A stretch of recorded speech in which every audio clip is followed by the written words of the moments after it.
আমাৰ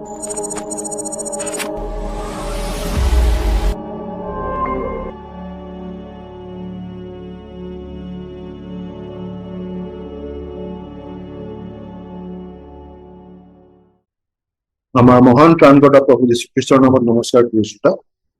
আজিৰ শাস্ত্ৰ পাঠ 1 তিমথিয় 6 নম্বৰ অধ্যায়ৰ 3 নম্বৰ পদৰ পৰা 10 নম্বৰ পদ।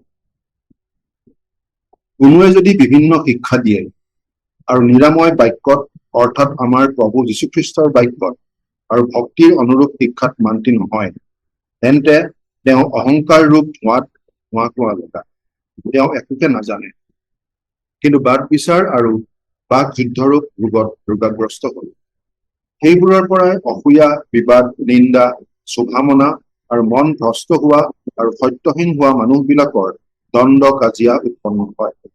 এনেকুৱা লোকবিলাকে ভক্তিক লাভৰ উপায় বুলি ভাবে, কিন্তু সন্তোষৰ সহিত ভক্তি মহা লাভৰ উপায় হয়।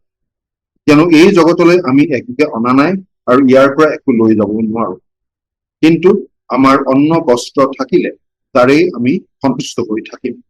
কিন্তু যিবিলাকে ধনৱন্ত হবলৈ ইচ্ছা কৰে, তেওঁবিলাক পৰীক্ষা আৰু ভাণ্ডত আৰু অজ্ঞান আৰু হানিজনক বিলাসত পৰে। সেইবোৰ এনেকুৱা যে মানুহবিলাকক সংহাৰত আৰু সৰ্বনাশত মগ্ন কৰে। ধন লোভেই সকলো মন্দৰ মূল। তালৈ আকাংক্ষা কৰি কোনো কোনো মানুহে বিশ্বাসৰ পৰা ভ্ৰান্ত হৈ যাতনা আৰু ফলাৰে নিজকেই আনিলে। সেয়া আছিল 1 তিমথিয় 6 নম্বৰ অধ্যায়ৰ 3 নম্বৰ পদৰ পৰা 10 নম্বৰ। ইটালীৰ গাঁও এখনৰ সাগৰৰ পাৰত এজন ব্যৱসায়ী বহি আছে। তেনেতে এজন মাছমৰীয়াই সৰু নাও এখনেৰে মাছ মাৰি পাৰ পালেহি। ব্যৱসায়ীজনে সুধিলে, ইমানবোৰ মাছ ধৰিবলৈ আপোনাক কিমান সময় লাগে? বৰ বেছি সময় নালাগে, মাছমৰীয়াজনে উত্তৰ দিলে। তেনেহলে বেছি সময় মাছ মাৰি বেছিকৈ মাছ নধৰে কিয়? ব্যৱসায়ীজনে সুধিলে। বেছিকৈ ধৰিনো কি কৰিম? মই যিখিনি মাছ ধৰো সেইখিনিয়ে দিনটোৰ বাবে খাবলৈ যথেষ্ট। মাছমৰীয়াজনে উত্তৰ দিলে। দিনটোৰ বাকী সময় আপুনি কি কৰে? ব্যৱসায়ীজনে সুধিলে। পৰিয়ালৰ লগত খেলি ধূলি সময় কটাও, আবেলি চুবুৰীয়াৰ লগত নাচ গান কৰো। মাছমৰীয়াজনে উত্তৰ দিলে। ব্যৱসায়ীজনে তেতিয়া কলে, মই এটা ভাল উপদেশ দিব পাৰো। আপুনি অলপ বেছিকৈ মাছ ধৰক, সেইবোৰ বেছি ডাঙৰ নাও এখন কিনক।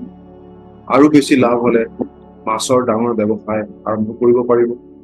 বহু টকা পইচা হ'ব। আপুনি ডাঙৰ চহৰত ঘৰ লৈ থাকিব পাৰিব।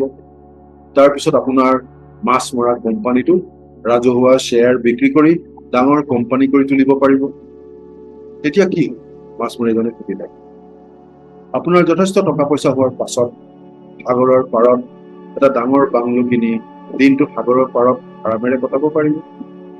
মাছমৰীয়াজনে কলে, মইতো এতিয়া তাকেই কৰি আছো, সাগৰৰ পাৰত আৰামেৰে দিন নিয়াই আছো।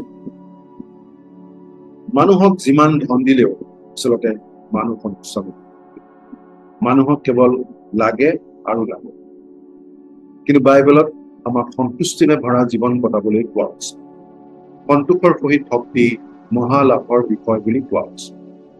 ঈশ্বৰে আমাক যি দিছে তাতেই সন্তুষ্ট থাকি সকলো কথাৰ বাবে ঈশ্বৰতে ভৰসা কৰি চলিবলৈ শিকিলে আমি এটা পৰিপূৰ্ণ জীৱন কটাব পাৰো। আমি যি অৱস্থাত আছো, যি কৰি আছো তাকেই ভাল পাবলৈ শিকিলে আৰু আমাৰ জীৱনটো আনৰ লগত তুলনা নকৰি কেৱল ঈশ্বৰলৈ চাই জীয়াই থাকিবলৈ শিকিলে অসন্তুষ্টিৰ কোনো কাৰণেই নাথাকিব। সকলো নিৰ্ভৰ কৰে আমাৰ মনটিৰ ওপৰত, আমাৰ মনোবৃত্তি। প্ৰাৰ্থনা কৰিম।